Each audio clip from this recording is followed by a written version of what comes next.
आज बृहद पाराशर होरा शास्त्र के अंतर्गत जो विविध प्रकार के ज्योतिष के राजयोग दिए हुए हैं उनके बारे में जानते हैं।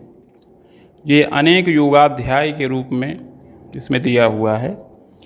इसमें सर्वप्रथम गजकेसरी योग, तत्पश्चात अमला योग और इसके उपरांत कर्तरी योग के बारे में जानेंगे। पाप कर्तरी योग, शुभ कर्तरी योग, इन सब के बारे में जानकारी लेंगे।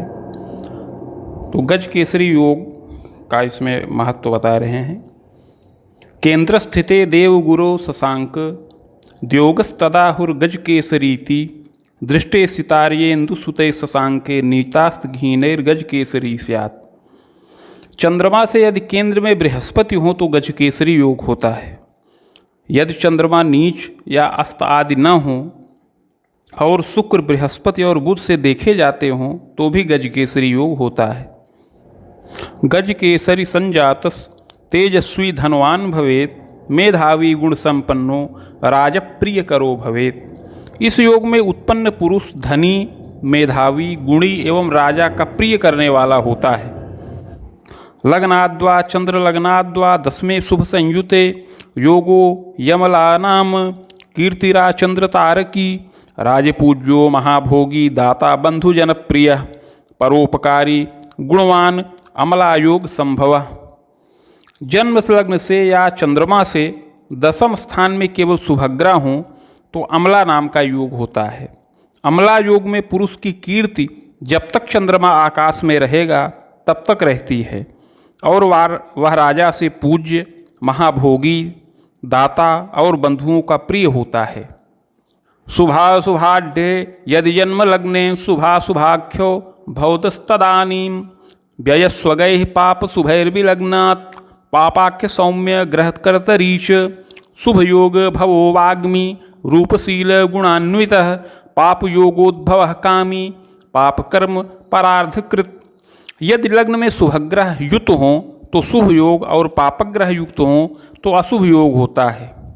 12वें दूसरे भाव में पापग्रह हो तो पाप कर्तरी और शुभ ग्रह हो तो शुभ कर्तरी योग होता है। शुभ योग अथवा शुभ कर्तरी योग हो तो जातक बुद्धिमान, रूप, शील, गुण से युक्त होता है। पापग्रह से उत्पन्न योग हो तो जातक कामी, पाप कर्म करने वाला होता है। अब इसके पश्चात पर्वत योग के बारे में जानकारी लेते हैं। सौम्येषु केंद्र गृहिकेषु सपत्नरंध्रे शुद्धेऽथवा शुभयुते यदि पर्वतः स्यात् लग्नात् पतत्यो यदि परस्पर केंद्र यातो मित्रेच्छितो भवति पर्वत नाम योगः भाग्यान्वितः पर्वत योग जातो विद्या विनोदाभिरतः प्रदाता कामी परस्त्री जनकेली लोल तेजो यशस्वी पुरनायकः स्यात्।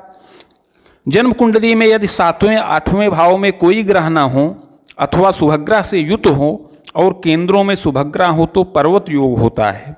लग्नेश और व्ययेश परस्पर केंद्र में हों और मित्र ग्रह से देखे जाते हों तो पर्वत योग होता है। इस योग में उत्पन्न पुरुष भाग्यवान, विद्वान और दाता होता है। आगे काहल योग के बारे में जानकारी प्राप्त करते हैं।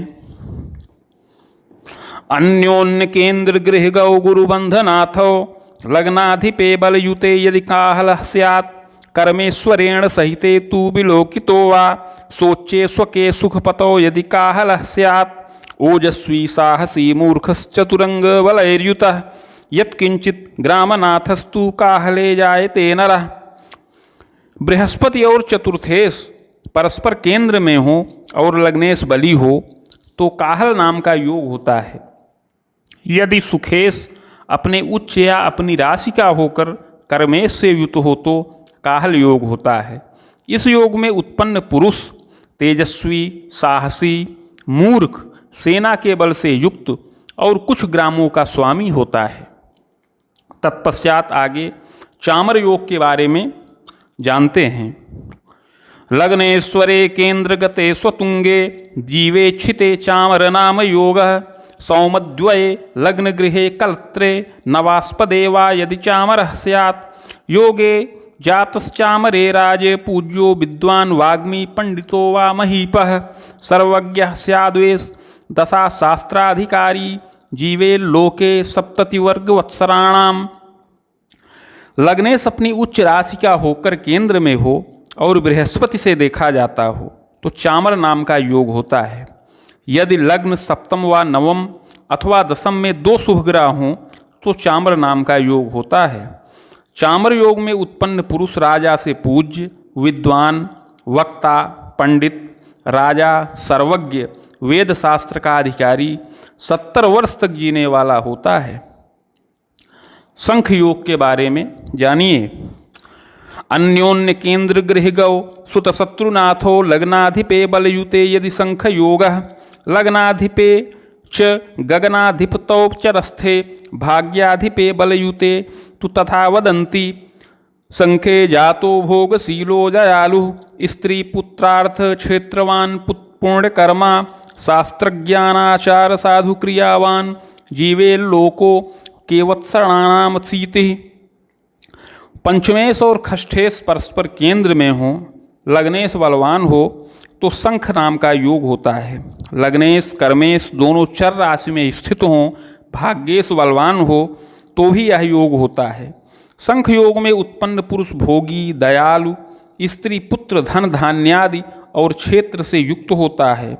बड़ा ही पुण्य कर्म करने वाला, पंडित, सज्जन और 80 वर्ष तक जीने वाला होता है। भेरी योग के बारे में जानते हैं। स्वान्त्योदयास्त भवनेषु विचरेतु कर्माधिपे बलयुते यदि भेरी योगः केंद्रे गते सुरगुरौ सितलग्न सौभाग्यस्वरे बलयुते तु तथैव वाच्याम। दीर्घायुषो विकतरोग भया नरेन्द्राः वहनर्थ भूमि सुतदार युता प्रसिद्धा। आचार भूरि सुख शौर्य महानुभावा भेरी प्रजात मनुजा निपुणा कुलीना। यदि द्वितीय द्वादश लग्न सप्तम भाव में ग्रह हों और कर्मेश बली हो तो भेरी योग होता है। भाग्येश बली हो, बृहस्पति, शुक्र, लग्नेश ये सब केंद्र में हो तो भेरी योग होता है। भेरी योग में उत्पन्न पुरुष दीर्घायु, निरोग, निर्भय, राजा, भूमि, धन, पुत्र, स्त्री आदि से युक्त, प्रसिद्ध, आचारवान, सुख, पराक्रम से युक्त, निपुण और कुलीन होता है। मृदंग योग। उच्च ग्रहांश कपतौ यदि कोण केंद्रे तुंगस्वकाय भवनोपगते बलाढ़े लग्नाधिपे बलयुते तु मृदंग योगः कल्याण रूप नृपतुल्य जसप्रदः स्यात्। जन्म काल में जो ग्रह उच्च राशि का हो उसके नवांश का स्वामी यदि केंद्र कोण में अपने उच्च स्वगृह में बली हो और लग्नेश भी बली हो तो मृदंग योग होता है। इस योग में उत्पन्न पुरुष कल्याणकारी, राजा के समान यश वाला होता है।